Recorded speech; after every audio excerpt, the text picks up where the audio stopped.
पूज्यपाद स्वामी जी महाराज ने आज आधार शुद्धि के अंतिम पृष्ठ में प्राणायाम करने की विधि समझाई है। बड़े सरल ढंग से समझाई गई है, करने में भी साधक जनों बहुत सरल है। प्रत्येक साधक यदि ध्यान में बैठने से पहले प्राणायाम का सहारा लेता है तो उसे बहुत लाभ होता है। इससे एकाग्रता भी बढ़ती है, स्फूर्ति भी बनी रहती है। मेहरबानी करके ध्यान से मेरी तरफ देखें।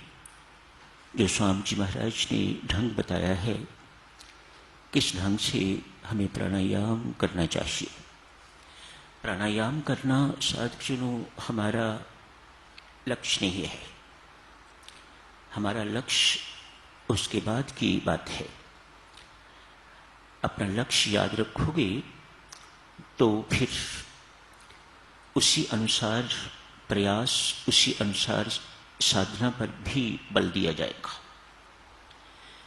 जो प्राणायाम पर बल देते हैं उनका लक्ष्य शायद प्राणायाम द्वारा अपने शरीर को हृष्ट पुष्ट स्वस्थ करना होगा। हमारा लक्ष्य मात्र इतना नहीं है। हम तो इस शरीर को परमात्मा का मंदिर मानते हैं और इस ढंग से उसे स्वस्थ रखना हमारा धर्म है। हम प्राणायाम इसलिए करते हैं, व्यायाम इसलिए करते हैं, ब्रिस्क वॉक इसलिए करते हैं कि हमारा शरीर स्वस्थ रहे, ताकि हम अपने जीवन को साधनामय बना सकें।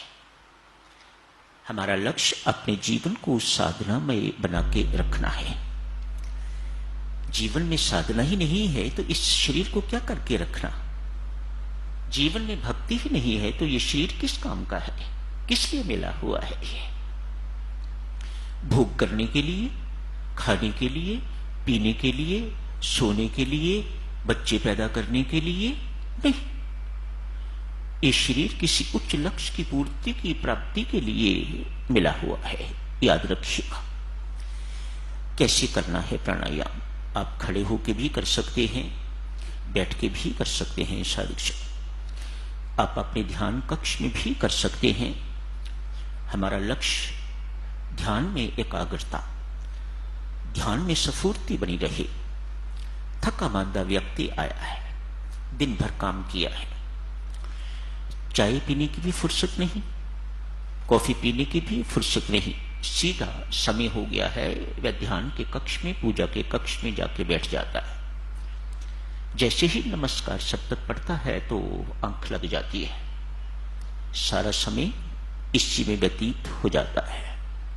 साधक समझता है आज ध्यान बहुत अच्छा लगा, लेकिन वह तो सोया रहा।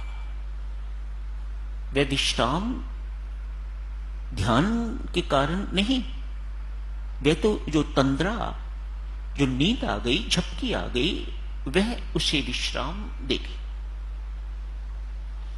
ऐसा ना हो, इसलिए 5 प्राणायाम यदि आप ध्यान से पहले करके बैठते हैं तो शरीर में स्फूर्ति बनी रहती है। जिनको ऐसा महसूस होता है कि उनके शरीर में पहले से ही स्फूर्ति है, वह 1-2 प्राणायाम पहले कर लें ध्यान में बैठने से। फिर जब एकाग्रता भंग हो, ध्यान में बैठे, आधा घंटा आप लोग बैठते हो, 15 मिनट 20 मिनट बैठते हो, तो पूरा समय तो चित्त एकाग्र नहीं होता। मन तो हर हालत में संसार में जाता ही जाता है। उसे रोकने के लिए यदि इन बिटवीन, बीच में भी आप 1 प्राणायाम 2 प्राणायाम कर लेते हो तो आपको पूर्ण लाभ हुआ करता है। वो श्री प्रेम जी महाराज डीप ब्रीदिंग कहा करते, कहते यदि ध्यान के समय मन इधर उधर भटके तो उस वक्त डीप ब्रीदिंग ऐसा करें तो मन टिक जाता है। एक ही बात है, स्वामी जी महाराज जिसको प्राणायाम कह रहे हैं, प्रचलित नाम है, आपका परिचित नाम है। देखें कैसे करना होगा। 2 भागों में इस प्राणायाम को बांटा जाता है साथियों। सर्वप्रथम आप बैठे हुए हैं, ध्यान के लिए बैठने की तैयारी कर रहे हैं। आप बैठ के ही करना चाहते हैं तो बैठ के कीजिएगा। एक लंबा श्वास अंदर खींचिएगा। ये श्वास साथियों स्वामी जी महाराज ही समझाते हैं, ऐसा होना चाहिए, जबरदस्ती वाला, ऐसे वाला नहीं, बहुत प्रेम पूर्वक।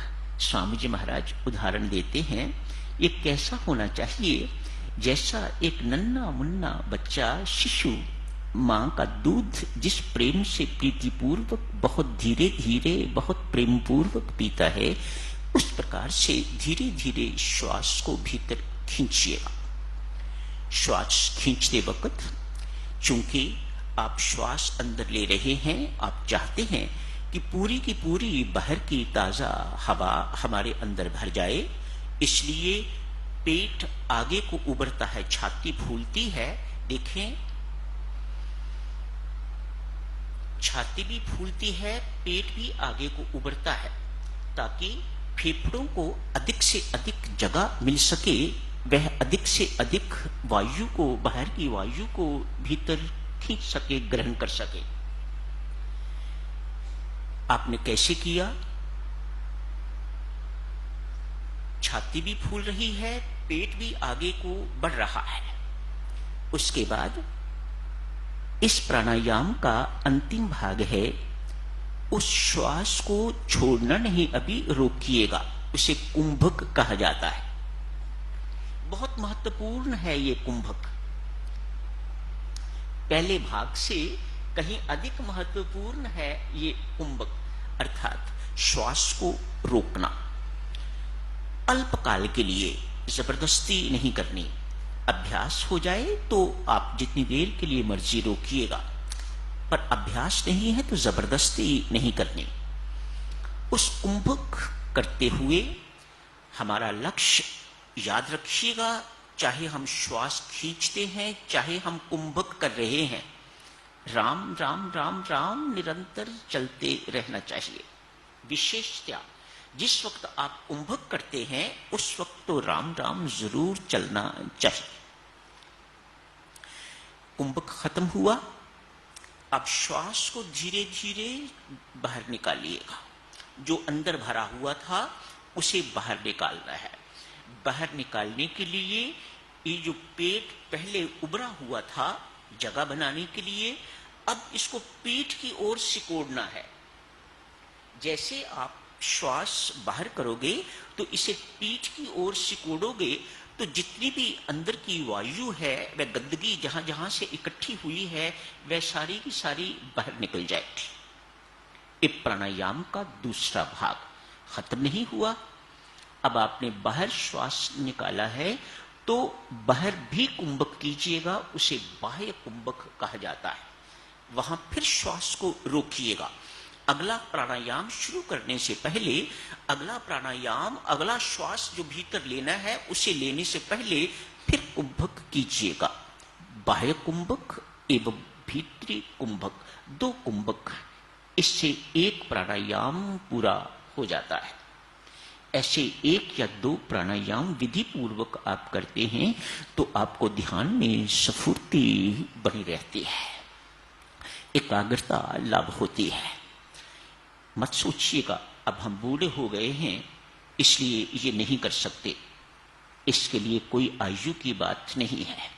हमें प्राणायाम एक्सपर्ट नहीं बनना है, हमें ध्यान के एक्सपर्ट बनना है। हमारा ध्यान कैसे लगना चाहिए?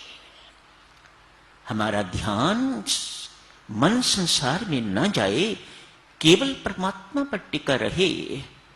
हम किस प्रकार से परमात्मा की कृपा के पात्र बन सकें, हमारा ध्यान इन सब बातों के लिए है। ये तो हो गई साधक प्राणायाम की बात। शुरू करना कोई मुश्किल नहीं है, बहुत आसान है। इसे ध्यान के साथ यदि नहीं जोड़ना चाहते तो कोई बात नहीं। अपने घर की छत पर जाके किसी वक्त भी कर सकते हैं आप, अच्छा लगेगा आपको, अच्छा रहता है। पर हमें जरूरत तो ध्यान के वक्त है, ताकि हमारी एकाग्रता बनी रहे, स्फूर्ति बनी रहे।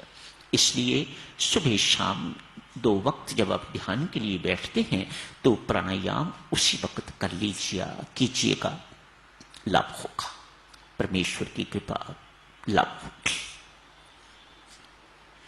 प्रेम पथ के अंतर्गत आज पूज्यपाद स्वामी जी महाराज ने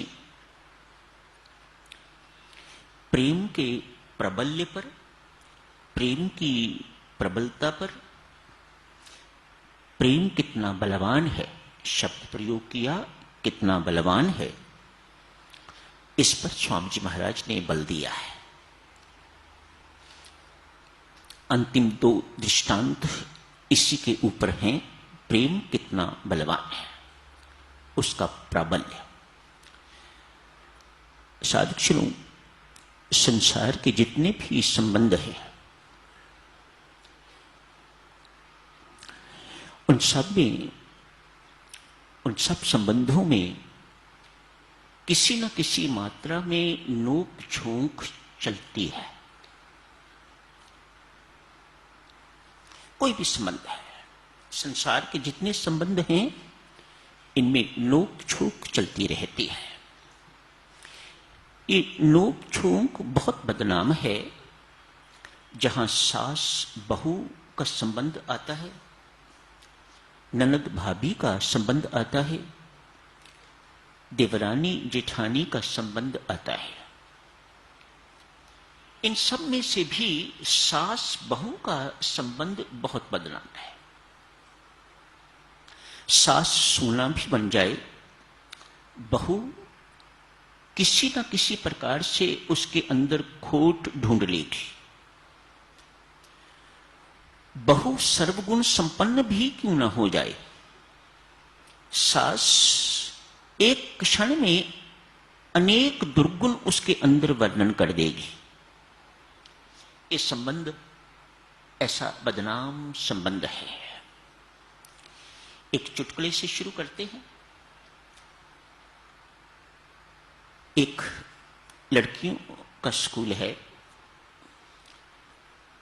10वीं 11वीं 12वीं की बच्ची मैच्योर है, इन संबंधों से परिचित है, घर के हालात, समाज में क्या कुरीतियां इत्यादि, इन सब से परिचित हैं ये बच्चियां। आज अध्यापिका ने प्रश्न किया, थोड़े समय के लिए आओ चर्चा करते हैं, मां सीता को जंगल में जाने की क्या जरूरत थी? वन का वास तो राम को हुआ था, लक्ष्मण उन्हीं की छाया समझे जाते हैं, तो उनको साथ जाना ही था। महर्षि विश्वामित्र ने राम को मांगा तो लक्ष्मण को मांगने की जरूरत नहीं है, वह ऑटोमेटिकली साथ है। यहां जंगल में राम को जाना है तो लक्ष्मण ऑटोमेटिकली ही साथ जाएंगे, लेकिन सीता को क्या पड़ी थी? तो बड़े सुंदर सुंदर उत्तर बच्चियों ने दिए। कर्तव्य बनता है, हिंदू धर्म ये कहता है, शास्त्र ऐसे कहते हैं, इत्यादि इत्यादि बहुत सुंदर सुंदर उत्तर दिए। एक शरारती सी लड़की भी थी, चुलबुली सी लड़की, उसने कहा, मैम, जिसके घर में 3-3 सासें हों वह जंगल में नहीं जाएगी तो कहां जाएगी? एक को संभालना मुश्किल, वहां 3 थी, तो बेचारी जंगल ना जाती तो क्या करती? ऐसा बदनाम संबंध सास बहू का। आज प्रीति का विवाह हो गया है, अपने घर ससुराल नहीं, अपने घर चली गई है। यदि ससुराल तो फिर ससुराल, यदि अपना घर, इतनी सी बात में बहुत फर्क पड़ता है। अपना घर अर्थात इधर के माँ बाप को छोड़ के तो उधर के माँ बाप को अपना माँ बाप बनाना है। सास ससुर नहीं, अपना मां बाप बनाना है। ये कठिनाई उत्पन्न क्यों होती है? तभी जब बच्ची वहां जाके अपने सास ससुर को मां बाप नहीं बना पाती और मां बाप उसे बहू की जगह पर अपनी पुत्री नहीं स्वीकार करते, इसीलिए ये सब कुछ होता है। यदि ये हो जाए देवियों सज्जनों, तो फिर किसी प्रकार की कोई समस्या नहीं है। प्रीति जब से घर गई है तब से एक दिन भी सुख का व्यतीत नहीं हुआ। इधर प्रीति दुखी है तो उधर प्रीति की सास दुखी है। दोनों में परस्पर एडजस्टमेंट, अकोमोडेशन की कोई संभावना नहीं, कोई गुंजाइश नहीं। अतएव दिन प्रतिदिन लड़ाई झगड़ा बढ़ रहा है। दोनों के दोनों दुखी जीवन, नारकीय जीवन व्यतीत कर रहे हैं। समय हो गया है साधक, चलो चर्चा को आगे जारी रखेंगे। आज यही समाप्त करने की इजाजत दीजिएगा। धन्यवाद।